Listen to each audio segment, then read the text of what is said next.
TRP শীর্ষে সাফল্য, shooting ফ্লোরে হঠাৎ দুর্ঘটনা। একই হলো অভিনেত্রী পল্লবী শর্মার। জি বাংলার ধারাবাহিক তারে ধরি ধরি মনে করি শুরুতেই যে বাদ করেছে তা এবারের টিআরপি তালিকায় পরিষ্কার করে দিয়েছে।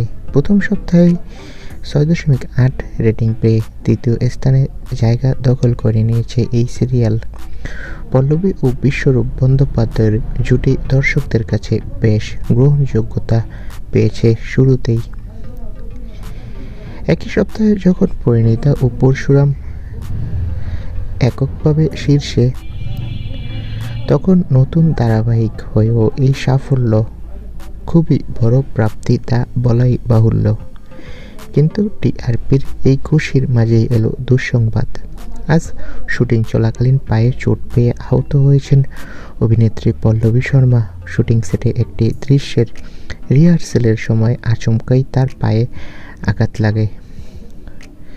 সঙ্গে সঙ্গে ইউনিটের পক্ষ থেকে প্রাথমিক চিকিৎসার ব্যবস্থা করা হয়। সূত্রের খবর অনুযায়ী গুরুতর নয়, তবে চিকিৎসকের পরামর্শে আপাতত সাবধানে চলাফেরা করতে বলা হয়েছে পল্লবীকে।